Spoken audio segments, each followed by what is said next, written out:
And welcome one and all, and welcome to Empower Volusia and Common Sense. And that's what we're here. We're coming to you from an undisclosed location hidden in the upper highlands of West Volusia County, hidden in an iron bunker guarded by 2 rabid Pomeranians and 1 crazy cat. And it's so exciting around here lately because, even though I don't do the podcast every single day because, well, let's be realistic, government's kind of boring. And so yeah, it is boring. And they sometimes they really don't make any news. And I was actually listening to our county council the other day. Today's date is 8/22/2019. And listening to the Volusia County Council here, which I used to sit on as the chair. And wow, I fell asleep after about 40 minutes, had it on the computer, listening along, and next thing I knew, I woke up and they were taking lunch, and they were talking about pizza, and what are we going to have for lunch today? And I'm like, our county chair, it seems to me, he's more excited about eating lunch and where they're going to eat lunch than doing the business at hand, because everything else was so humdrum, monotonous, monotone. And we're going to talk like this all the time, and we're not going to speak very loudly. And you're next, please speak. Kind of crap. And I was just like, wow. You want to talk about boring government. That's pretty darn boring right there. I just sit back and remember the days when I was on the county council. We used to have some exciting debates and discussions, and people would come in passionate about what they're talking about.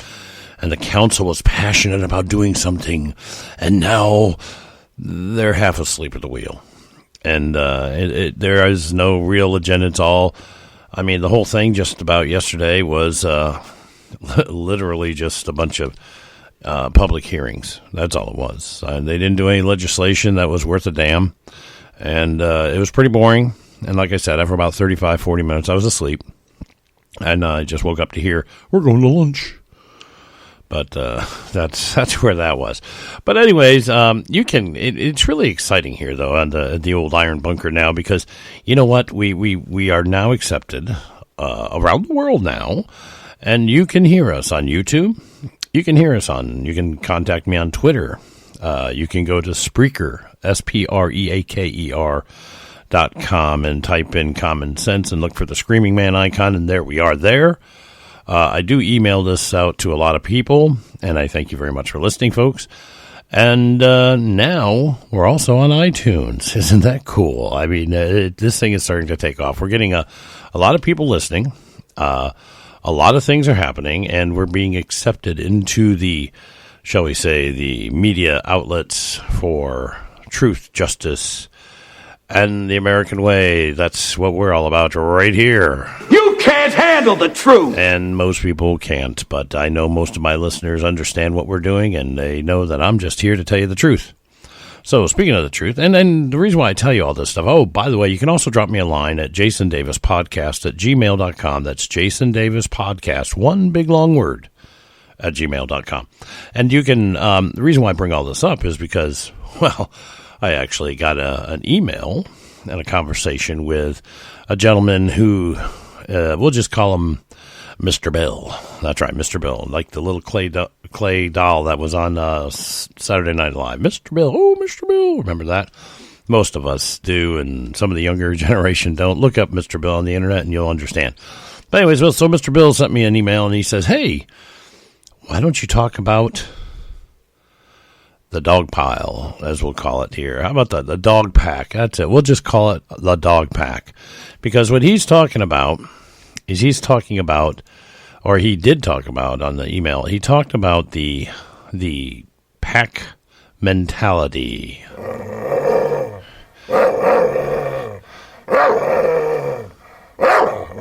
And there you go. That's the rabbit Pomeranian there. Yeah, it took me a while to get him to do that. But, there's our rabbit Pomeranian telling you. It's a pack mentality. And we discussed, I actually looked him up, sent him a message and said, call me. He called me. We talked. And he was talking about the lame stream media. Yes, we still call them lame stream. Because let's be realistic. It's pretty lame what they do. The lame stream media pack mentality. That's what we're talking about. Because, see, there are still people out there that are, still crying and upset that Trump made the election. He won the election. Oh, my gosh, he won it by a lot of the Electoral College. And by the way, there are states around there saying, oh, we're going to give our electoral votes to the one who gets the most popular vote. You don't make that decision. That is not the decision. The decision is in the Constitution. So get over it, folks.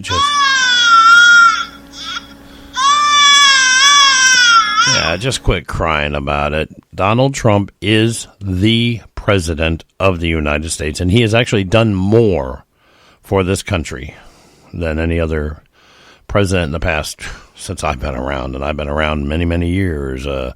When dirt was still rocks, I was around. Dinosaurs were roaming the earth, as we like to say. But anyways, so get over it. Get over it, folks. He is the president. And, So anyways, we're going to talk about this mentality of the lamestream media. It's kind of funny how the lamestream media, first things first is we got to find, and this is like in any pack, my neighbor out here next to the iron bunker, he has a bunch of chickens. And one night he was woken up and there was a pack of dogs out in his yard, and they were tearing at the fence at the cage, and they got it open. They grabbed a couple of chickens.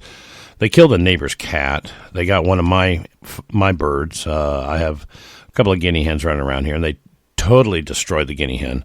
And it's a pack mentality. When one grabs a hold of something and starts ripping it apart, the rest of the pack says, oh, look, let's go. That's why we call it the pack mentality. It doesn't have to be the big dog. It does not have to be the leader of the pack.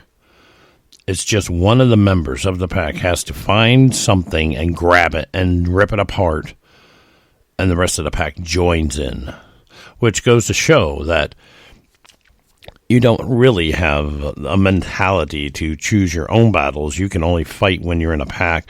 You can't make the initial attack. You've got to just follow suit with everybody else. And that's the way the pack mentality is. One animal grabs a hold of something and everybody else joins in. And then another animal may grab something else and everybody else joins in. Well, that's exactly what's going on with our media. And when I say media, I'm talking to ABC, NBC, CBS, and NBC, CNN, all those guys that are up there, the quote-unquote media, which are supposed to be non-biased. And I know it's hard to be non-biased, but they all are. And their bias is we hate Donald Trump. And that's all it is. But you know what? Our president is a very, very smart man. Donald Trump is a very smart man. He wrote The Art of the Deal. And if you don't understand Donald Trump, you need to read The Art of the Deal. There you go. A free plug for you, Mr. President. I hope everybody buys your book.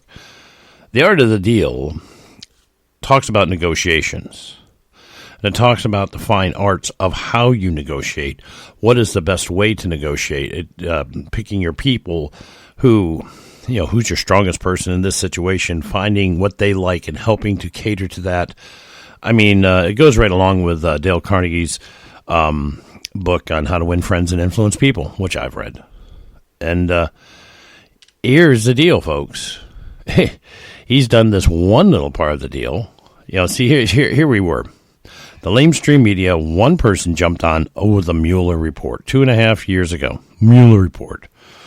And then everybody started kind of jumping on the Mueller report. Mueller. That's all they could say is Mueller.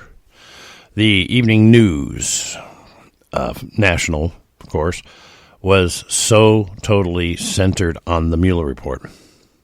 And then Congress, we're going to do the movie because why wait for the book when you can get the movie? And the book was out already, but we're going to wait for the movie. So everybody went there, and the Mueller report started. And as we heard, and it's now part of history, Mr. Mueller got up there, and he says, I can't talk about that. I'm sorry, I'm not going to talk about that. Is that in the report? Then if it's not, I'm not talking about it. I'll talk about that because it's in the report, and my report stands. And that was Bob Mueller's testimony for 8-9 hours of wasted time that nobody will ever get back. The lamestream media was waiting for the big bombshell. Boom. But apparently, somebody forgot to tell Mr. Mueller that he was supposed to do something. What we've got here is failure to communicate. And apparently nobody communicated to Mr. Mueller that we're going to do something to blow this thing out of the water. So it came out with, guess what? No collusion. And he did not charge the president with obstruction of justice because there was no obstruction to charge him with. If he did, being the good prosecutor that he was, he would have charged him. So there you go. There was no collusion and there was no obstruction charges filed. That's the best way to put it. Very direct, conceit, and concise. That's it.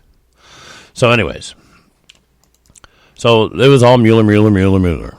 Well, then they got off of Mueller. Now it's all tweets. And then all of a sudden everything started to move around here, if you noticed. I don't know if anybody else noticed this, but I kind of keep an eyeball on those guys because, CNN, they like to get things wrong. They like, it was then the immigrants. No, it wasn't the immigrants. You're forgetting one primary important word, the illegal immigrants. That's became a big thing, but it was just immigrants. And the human tragedies and all this stuff going on there, and they grabbed on that because it'll destroy Trump. It did not. It did not destroy Trump. Trump is a very resilient president, very, very resilient. So, anyways, so that didn't work.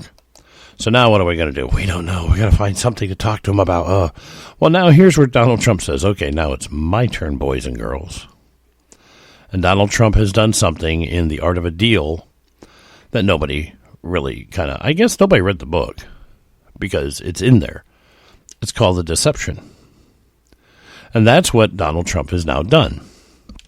He has decided the deflection, misdirection, we'll call it, misdirection.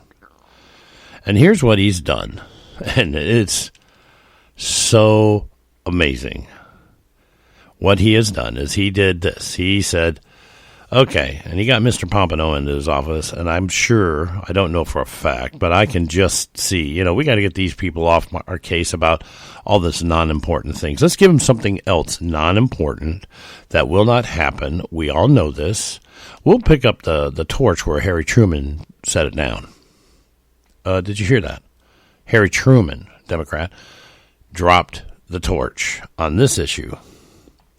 He says, you know what? Let's let it leak out that we're going to buy Greenland. How amazing that would be. So, he let it leak.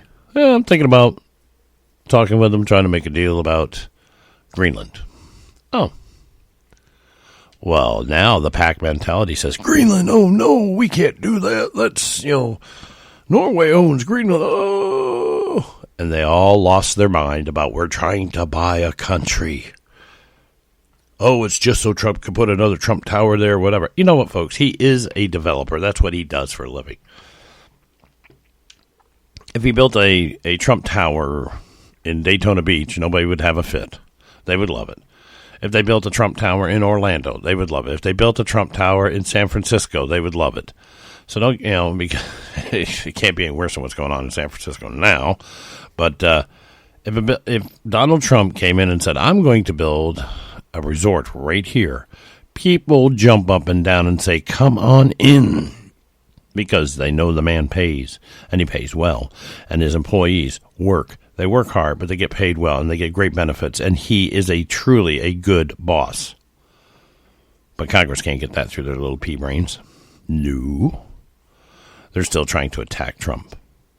But the Democrats are getting so much airtime, especially the two Muslims. Yes, they're called Muslims, not Muslims. They're not mooses.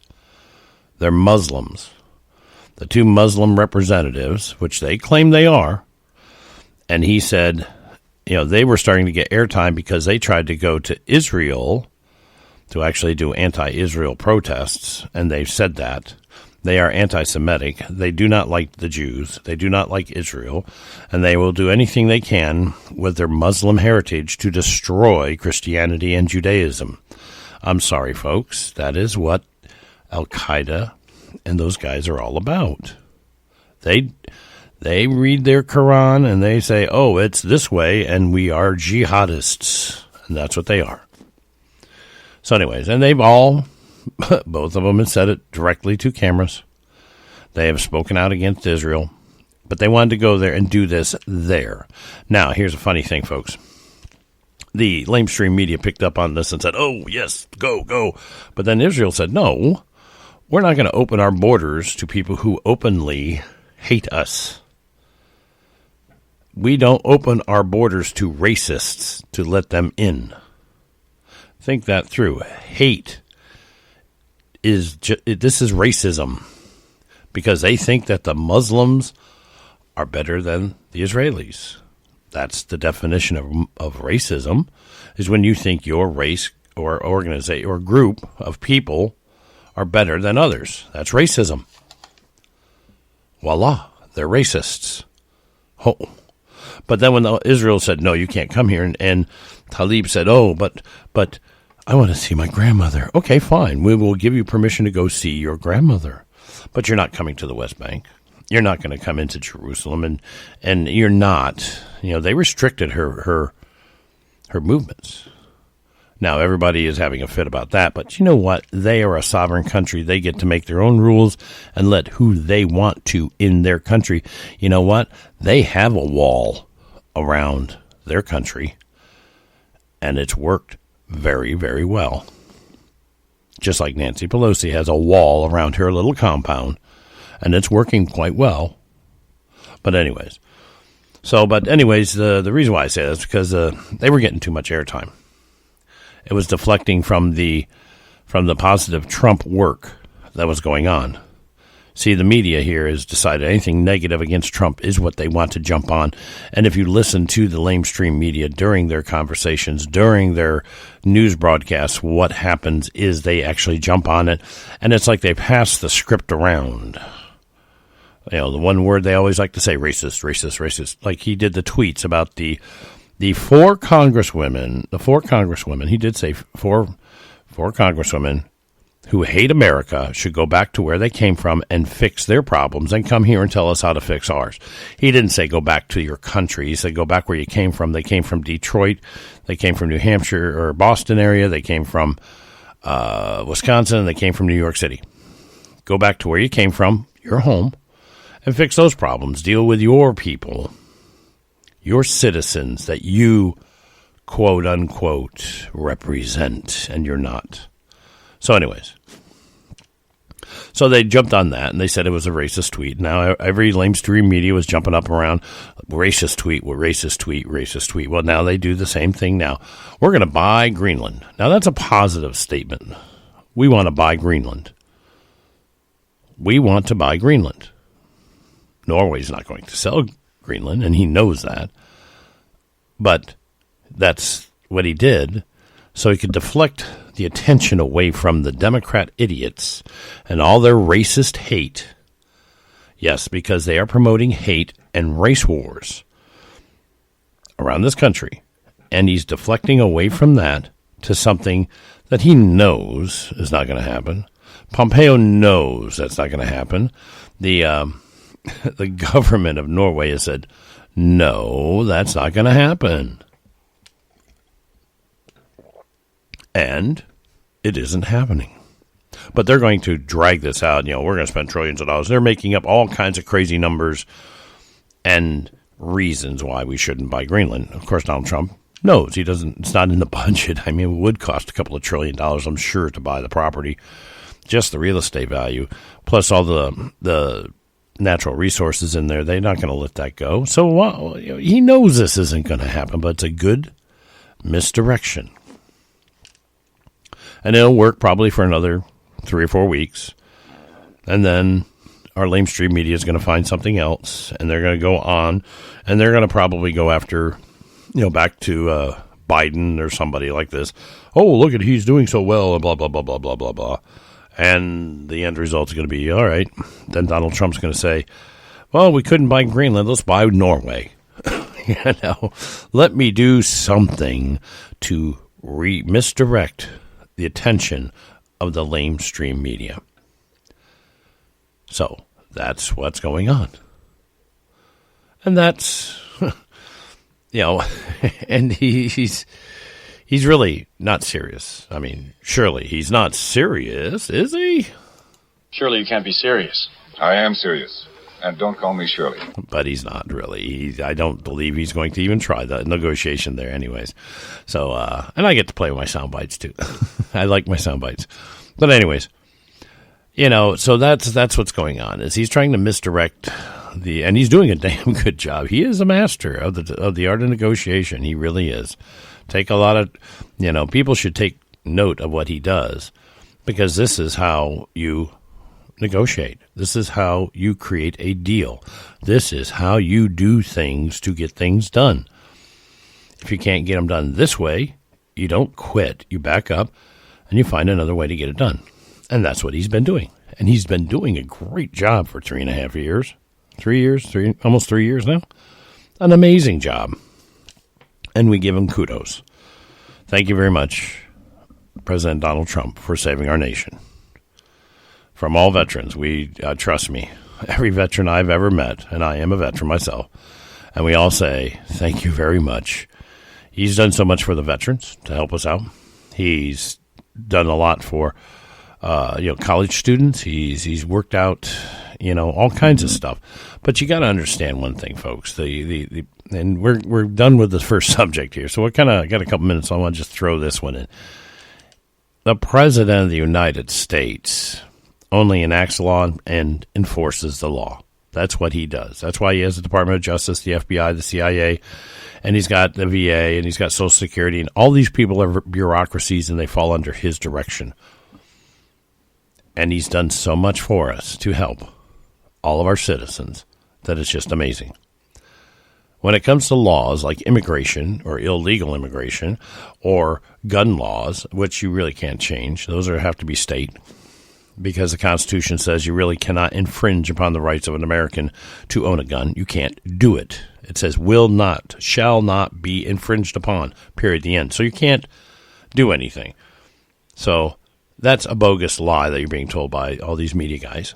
But anyways, the president signs laws. Congress makes and changes laws.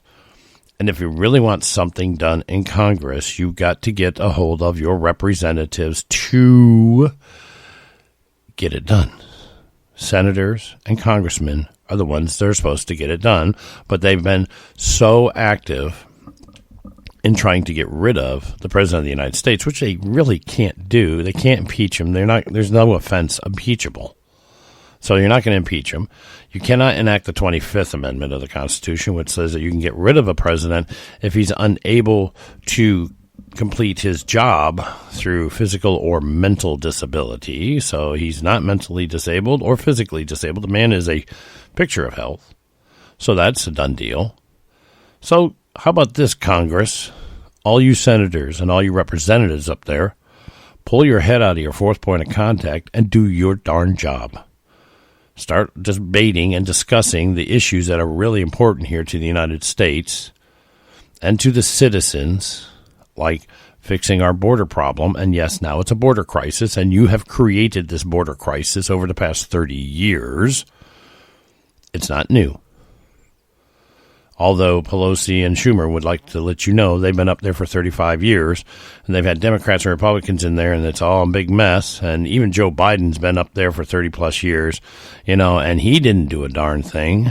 And now, all of a sudden, over 3 years, it's all because of Donald Trump. Oh, think about the stupidity of the statement. You guys have been there collectively for over 150 years, you three. Well, almost 100 years, a little over 100 years. All three of you been there collectively over 100 years, and what have you done to fix the problem? Nothing. And you want to blame it on Donald Trump? This is a problem that's been going on for literally since the creation of the United States. Homelessness has been going on since the dawn of time in this world, and it's just gotten worse because, and I'm going to tell you why. And when I was county chair, I talked to homeless people. I talked to everybody. And I would talk to homeless people. Why are you homeless? Because I can be. Well, I mean, don't you want a job? Don't you want this or that? No, why should I get a job? I'm being taken care of. I've got food, and I have a shelter. And if I don't make it to the shelter, I mean, this is Florida. I can stay outside at night, put a little tent up. And a lot of people are homeless because they don't have to work. They don't have to do anything. And they get money through Social Security, and they get free food, and they get free health care. And sometimes they get a free place to stay. And other times they have a tent. Or they have communities, believe it or not, there are homeless communities around neighborhoods where these people stay at night. So why should you work? Why do they want to work? They don't want to. They're happy with their life. Oh, so let's build them a homeless shelter. Yeah, okay. What can I tell you? The stupidity of government sometimes. But anyways, the Republicans and, well, not the Republicans, I digress. The Democrats in office have been so busy promoting their hate, promoting their violence towards anybody who's a Trump supporter. I wear a MAGA hat out in public for one very simple reason. I'm 6 foot tall, and I'm 230 pounds of spring steel and sex appeal, folks. And trust me, anybody, and I actually had a guy look at me one day, and he sized me up, and he looked me up and down, and he was thinking about doing something stupid. And I looked at him, I said, "Can I help you?" And he looked at me, he says, "I'm going to be honest with you." He says, "I thought I might want to start some stuff with you." And he had very superfluous language. I said, "And what's stopping you?" And he looked at me and he says, "I'm not that drunk."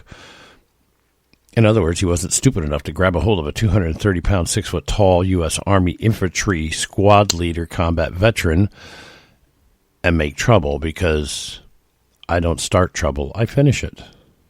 And he walked away. So, there we go with that, folks. They start the hate. They have become the party of hate. When they tell people, when senators and congressmen are telling people to act out, attack, bother people at restaurants, at gas stations, Maxine Waters. When they tell people how to avoid ICE and get away with it, Nancy Pelosi.